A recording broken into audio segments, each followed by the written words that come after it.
Hello and welcome to our place in Sicily. I'm on the terrace of our abandoned palazzo on the slopes of Mount Etna, and today I'm really excited because there's a lot of stuff happening early, like something they tell you never happens in Sicily. But we've got a couple new guys on the construction team. The construction team was supposed to start up on July 1st, and we got them 2 working days early. They've already, I was gonna say, destroyed the walls, but they're working on taking some stuff down so we can make sure the wall is, one of the walls is sturdy enough so they can start on the roof. So we're kind of gonna be doing demo and the roof at the same time. It's gonna go back and forth between the workers. We got some workers who are just here for demo and here for other stuff, and then we've got our specialists working on the roof. You're going to hear sounds like this. Today I'm going to work on some old chairs that we found in the palazzo to see if they're worth saving. So let's get started.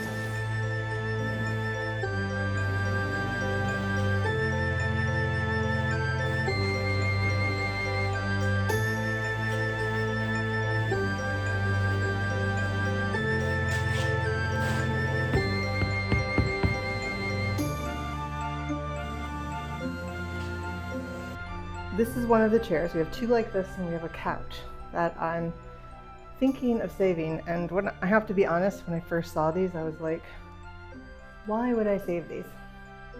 They look gross. They look low to the ground. Well, some of them are low to the ground because the feet have been taken off. But I have to say, I'll show you guys these guys. When we got up close, like, these are pretty good, solid pieces of wood. It's been banged up a little bit, but like, stuff is heavy. So I'm going to take things apart and see what's under the very dirty carcass and see if there's not something to save. So let's take a look. I have a mask and some gloves. I'm not worried about this being too dangerous, just gross. I don't, like, these are covered in dust. So hopefully you'll still be able to hear me on my mic. Why am I doing this now? Basically because I'm trying to decide if we're going to throw these out or save them. I mean, I don't have all the right tools for this, so I'm going to try to just cut through our fabric, see what we've got. Let's speed this up.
So this part here has been hand sewn. You can see there's a piping here. So they sort of pulled this edge over. They had sewn and made a piping with the same material with the cord in it.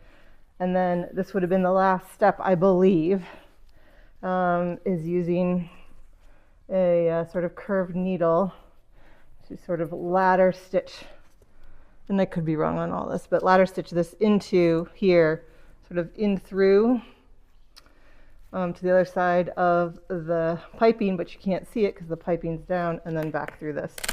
It's old enough that it's pretty easy to pull off. Underneath that was a little sort of shredded fiber, but it looks a lot to me like, I know it's not, but dryer lint kind of padding. Trying not to stir it up too much. And then there's this sort of woven plastic material, also pretty easy to cut. And this would have just given it, the padding, something to stick to so that you wouldn't have felt these. But so far, this looks like a really strong, in my opinion, frame. So I'm gonna keep going.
Back, looking pretty strong. This is confusing because it's upside down, but you can see where the feet still are. The sky was loose. Looks like there'll be a little repair job, and has been a little repair job there. Now I'm just trying to figure out how the next part was put together, and part of that is removing more of the fabric. And I just wanted to point out, if you're ever having to do this, that no fabric that I have found doesn't do this, but fabric will tear on the grain. So you can see I just tore this, and this is kind of a velvety furniture fabric. And because the lines have been pulled this way to make it tight, when I tore it, it just tore right along the lines there. So it looks like it didn't tear straight, but it totally tore straight. It's just not on here straight. And on the sides, we've got the same thing again, which is the fabric with a little padding underneath, and then the plastic. So it's time to see that. I think what's happened is the side, the back might have been wrapped first, and then this side may have been screwed in on top of that. So we're gonna find that out now, because it's still a mystery.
Are you seeing the pattern here? So fabric, some of this, and then something to keep it from falling through the frame. Just gonna keep going.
So this is an interesting section, something I haven't seen done before, which is like they sewed the end of it, like sewing the end of the sleeve. It's not actually attached along here other than just by sheer puffiness. So that's a really interesting thing to see.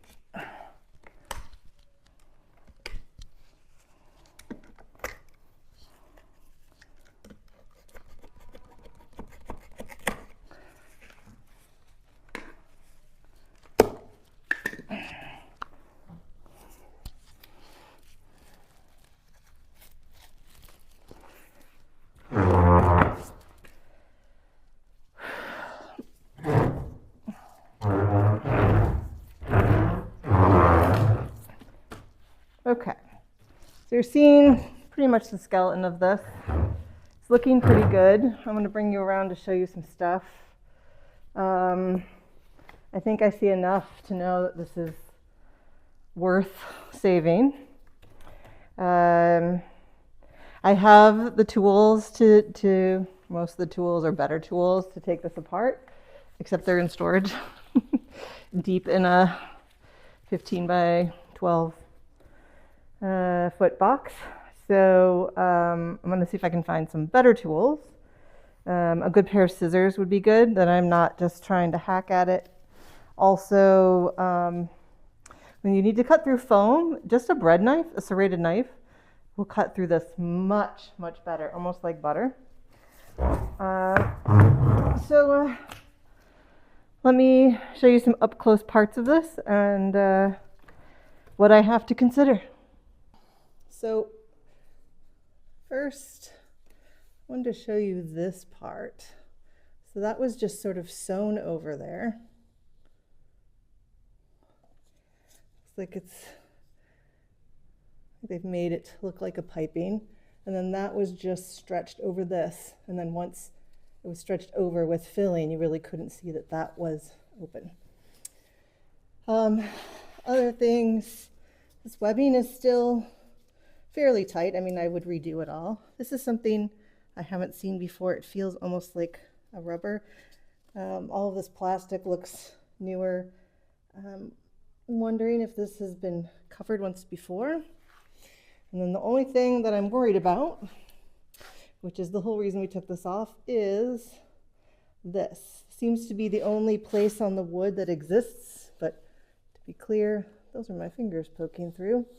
Some parts of the wood have some warm wood, so I think we could probably fill this somehow, some kind of epoxy or something, just to make that. And then there's a treatment you can give wood, and you sort of let it sit.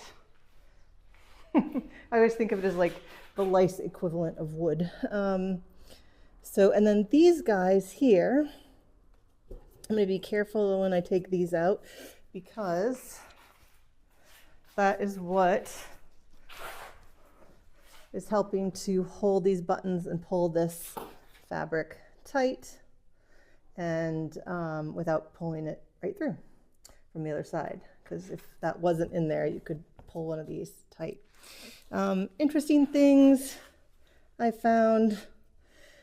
Somebody had a piece of what I think is gum on one of the pieces, an old coin.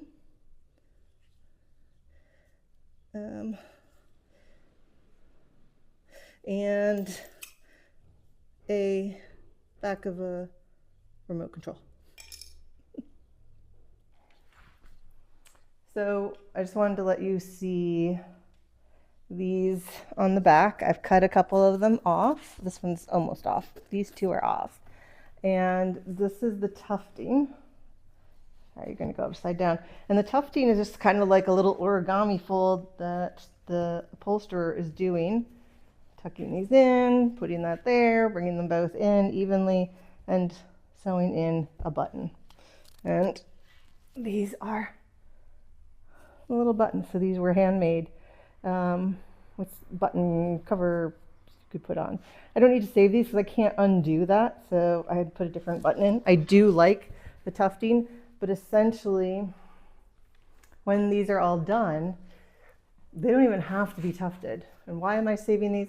I need to take this. I think this glove has had enough, but it's been good. It's a little less dirt on my hands. My hands are very sweaty though. So why am I saving these? Well, one, I wanted to see that the wood was good. The wood seems to be good everywhere on this one that I'm working on, except for, I'm going backwards here, that arm that has some what I'm guessing is woodworm damage. That's what it would be in the United States. I don't know what it is here. But see how tall this back is? Now, this looks like it's broken and wonky. It's just missing its back leg here. Instead of being on 4 legs, it's on 3. So it's just like, it is a little lower than I want, but the back is high, and we're having a lot of trouble finding a high back.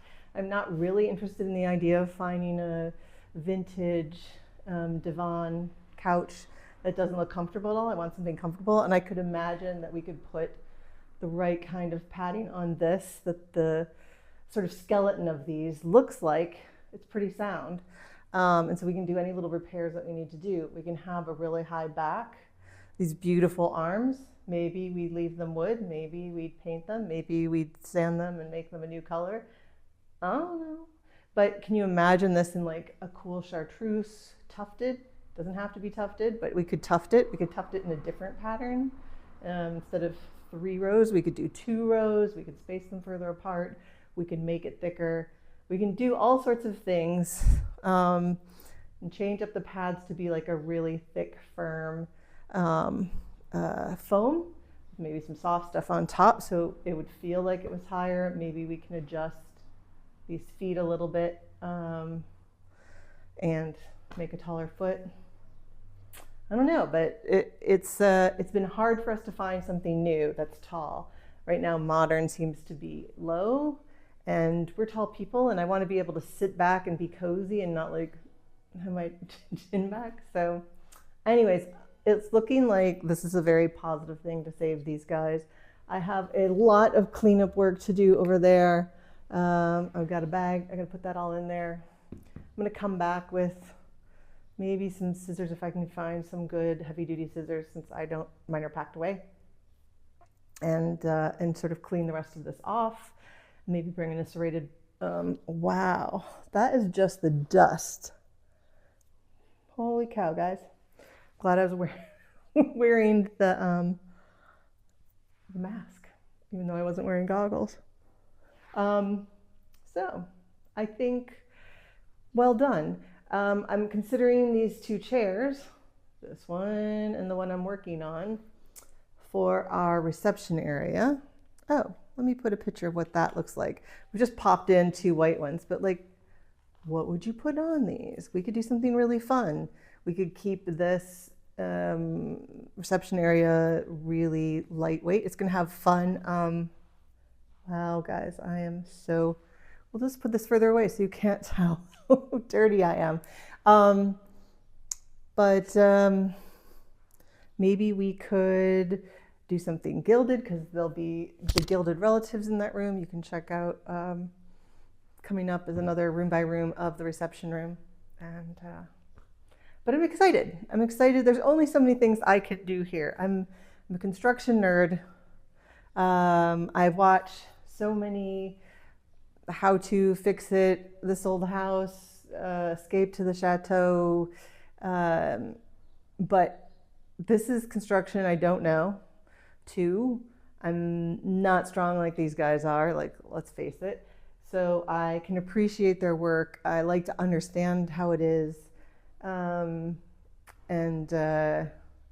This is the kind of work, though, looking at these chairs, seeing if I can repair them, seeing if maybe there's parts that I can do before I take them to an upholsterer, and like contribute to the house and feel like, while the guys are downstairs taking down cement and stucco, I am doing my part. And maybe one day they'll come visit and sit in my comfortable chairs, and everything will be good in the world. So thanks for watching this. And I would love to know, like, the 2 chairs will be covered in something and the couch will be covered in something. What would you recommend? What would you recommend?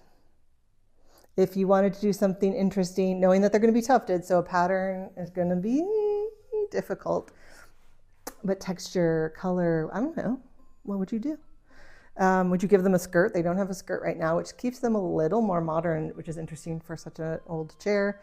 Would you put pillows on it? What would it look like? And would you ever tackle your own upholstery?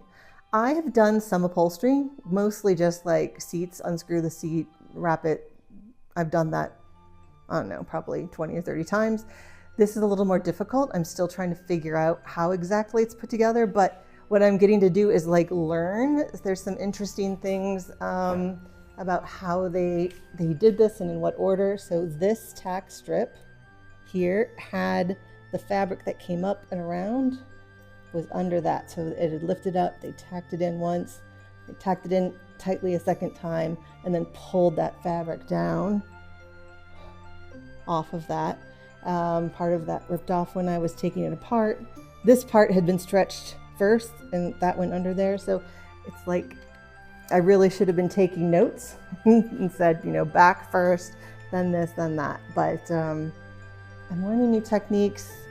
And I would encourage you, especially if you have something like this, or you see something your neighbors trying to get rid of, or like, take it apart. If it was just getting thrown away anyways, then there's no harm, no foul.